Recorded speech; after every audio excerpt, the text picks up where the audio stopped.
So you all have heard me talk often before about my deep and quite passionate love of a particular soccer club. That's Liverpool Football Club, of course, and I've talked often pretty much of how my entire life has been spent following their quite rare fortunes in that time and their much more common misfortunes.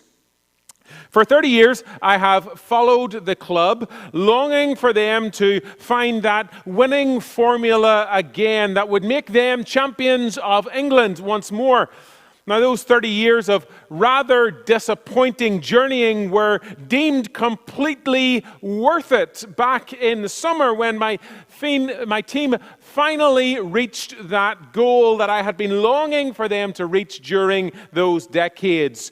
They returned to their rightful place and were crowned English Premier League champions. Take a look at that picture. And then, as you can see from this picture coming up that was taken at the moment that they became champions, I myself experienced a moment of overwhelming joy.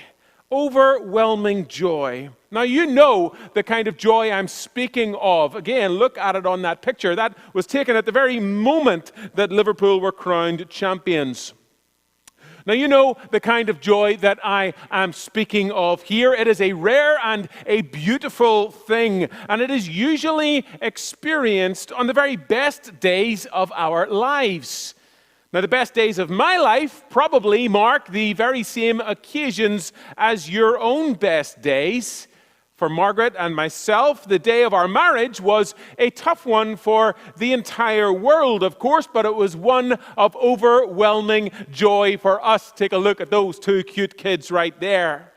Then, of course, the days of the births of Eva and Jackson are also days that are marked with overwhelming joy as we met for the very first time these babies that would shape pretty much every aspect of our lives from that moment forward. Look at those two cuties on your screen.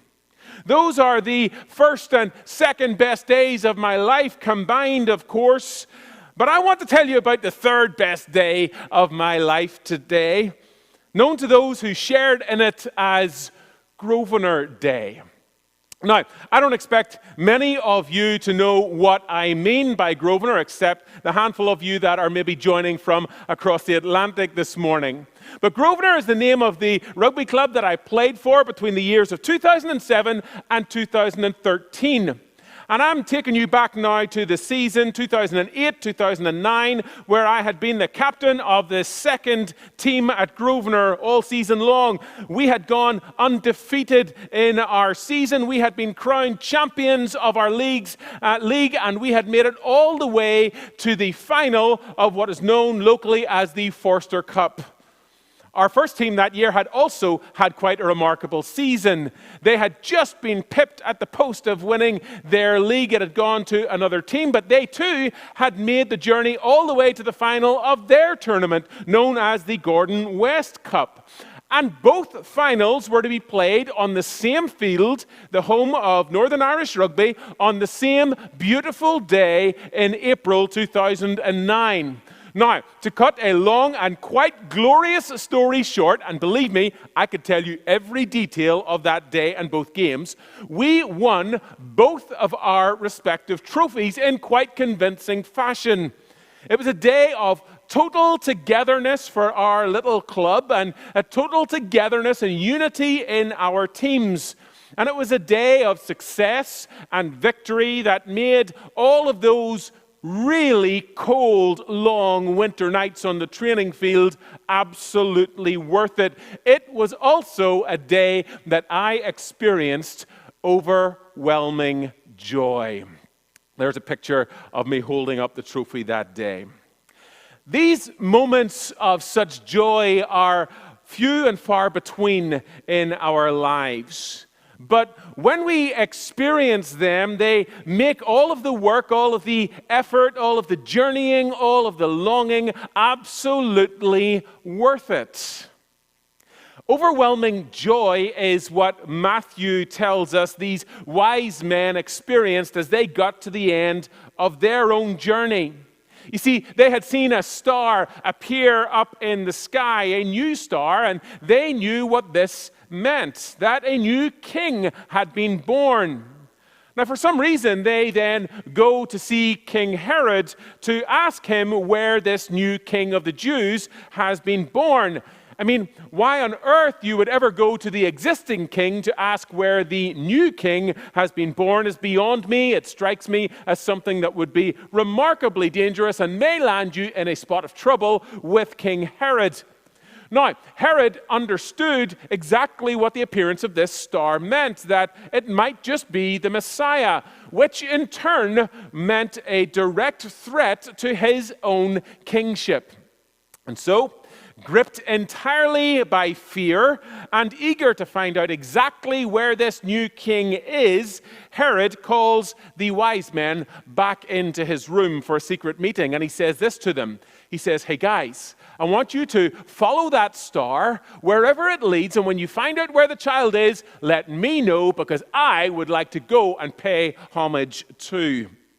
Well, the wise men comply with his request, and they set out to follow the star to Bethlehem. And when the star stops, they knew that their journey is over, that they had found the newborn king, and that they then experienced a moment of overwhelming joy. They enter the house, they see the child, they bow down and worship, and then they give their gifts of gold, frankincense, and myrrh. In that particular moment, all of their learning, all of their waiting, all of their stargazing, all of their journeying was deemed worth it when these magi experienced the overwhelming joy of an encounter with the King of Kings. There was no clever parable enlightening them as to something new in the world in this moment.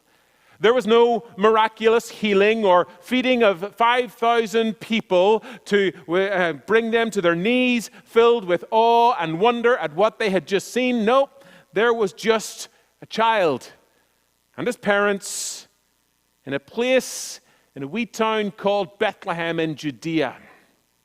This was just a moment. It was just a place in which these stargazers knew that they were meeting the divine. This was a holy and sacred moment in their lives. And they knew that. And that was what filled them with overwhelming joy. And this joy that they were experiencing prompted within them a brand new action. The final verse of our reading today, which is in verse 12, states that the wise men, having been warned in a dream not to return to Herod, made the choice to return to their home country by a completely different road. That is to say that they took it upon themselves to disobey King Herod's order. Now, surely they were putting their own safety and survival at risk by doing so, but they clearly knew that they had to. A meeting with the Christ child, a meeting with the Messiah, will not only fill you with overwhelming joy in the moment, but it's also going to change your life. It's going to take you on a different path from that moment on. And that's what happens to these wise men. They know exactly what King Herod is up to. They know exactly why King Herod wants to know the birthplace of the Christ child, where Jesus is, and they know that it has nothing to do with him bringing homage himself. And so they make a choice. They make a choice to do the right thing by disobeying the order of the king. Wow. As I've sat with this story again this week, I have been struck by the impact that an encounter with the Christ child has on these wise men who traveled from the east. That they became immediately willing to change their plans, to do the right thing in response to what they were seeing God doing in the world. I mean, they could so easily have been compliant. They could have gone straight back to Herod as he had asked them to. And in the event of anything actually happening to the Christ child, they could just have said something like this. Well, we were just doing what King Herod told us to do. We were just following orders. But instead, they chose to take note of God's new work in the world. They were struck by it. And they responded to it by literally taking a new path home. A path which would be risky for them as they took a stand against the ruling power of the day. Wow. I mean, does that not just stagger you a wee bit as you think about that? Does that not just challenge you a wee bit as well? I mean, it certainly does me. As I observe these wise men noticing the work and the activity of God in their world, I am left wondering how well I notice the work and activity of God in our world. And not only that, not only do I want to notice the work and activity of God in the world around me, but I want to join in on it. I want to be part of it. I want to say yes to joining in with whatever God is doing. I want to say yes, whatever path that means I have to take, even if it's one that is different from the path that I have planned out already. So let me ask you this question today. In fact, no, let's all ask this question together here as we start out another new year. Where do we see the work of God going on in our community? Or wherever you are in the world today, where do you see the work of God going on in your community? Where do we see the work of God going on in our midst? I see it in a number of places. I'm going to tell you a few.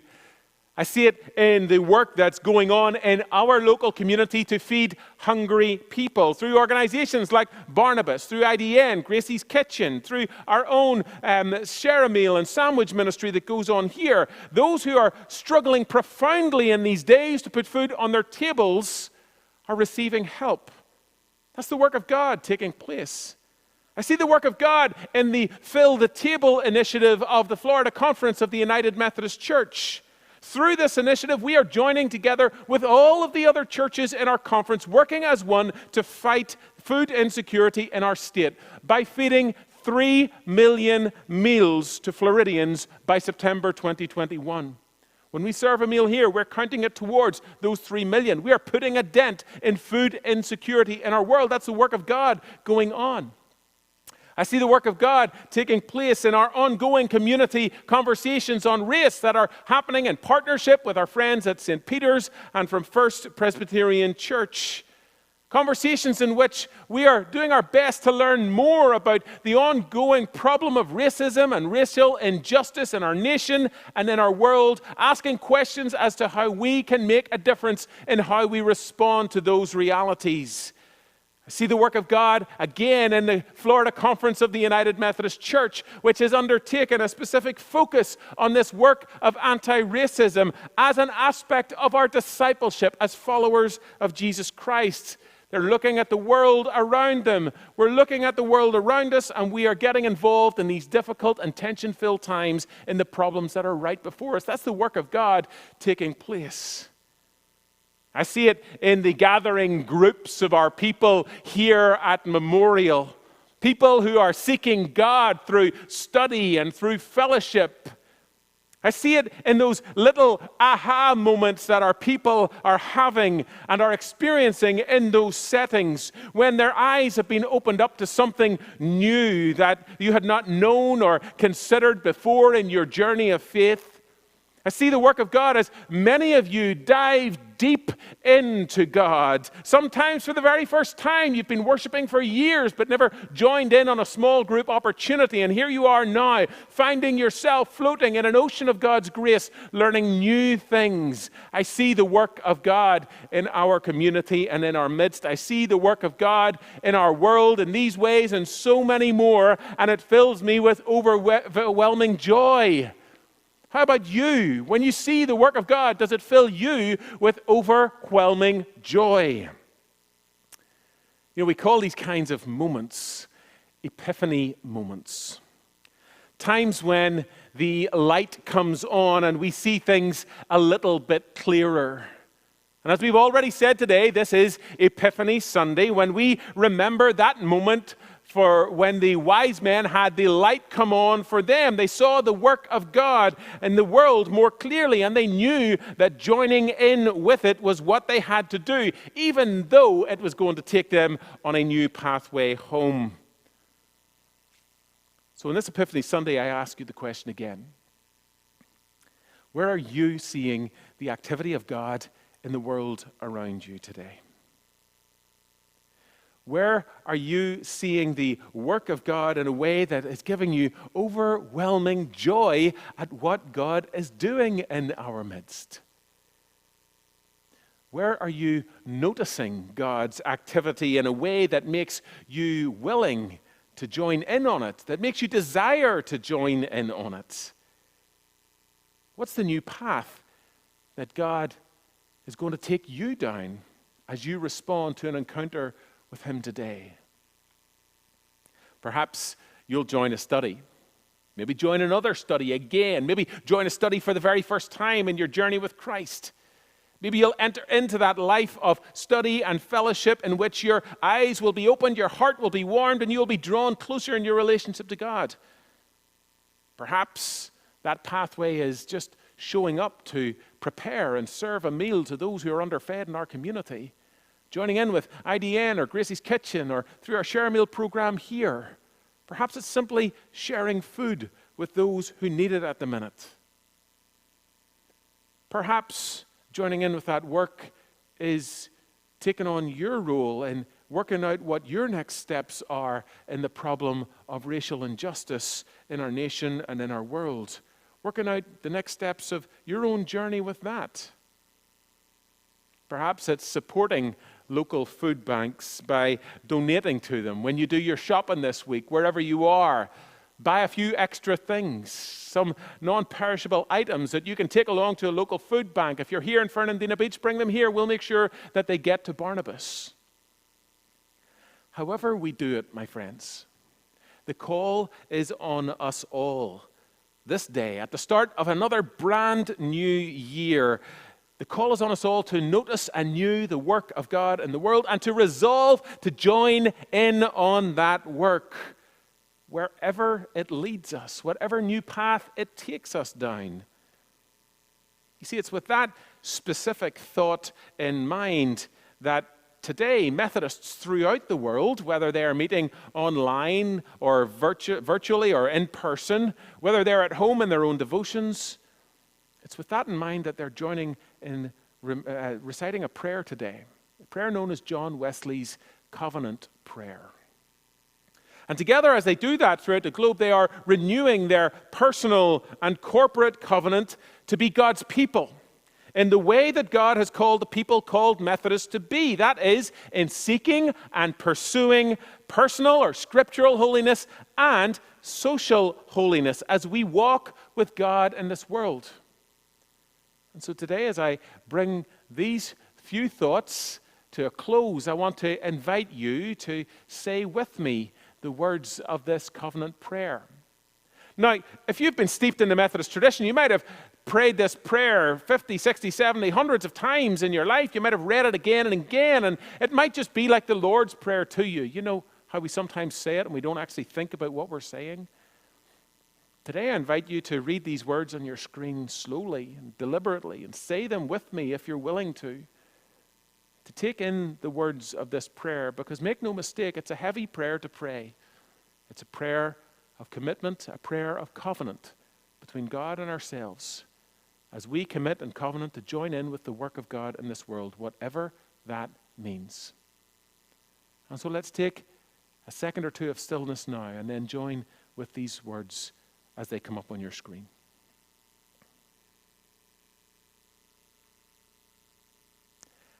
I am no longer my own, but thine. Put me to what thou wilt. Rank me with whom thou wilt. Put me to doing. Put me to suffering. Let me be employed by thee or laid aside for thee, exalted for thee or brought low for thee. Let me be full. Let me be empty. Let me have all things. Let me have nothing. I freely and heartily yield all things to thy pleasure and disposal. And now, O glorious and blessed God, Father, Son, and Holy Spirit, thou art mine, and I am thine. So be it. And the covenant which I have made on earth, let it be ratified in heaven. Amen.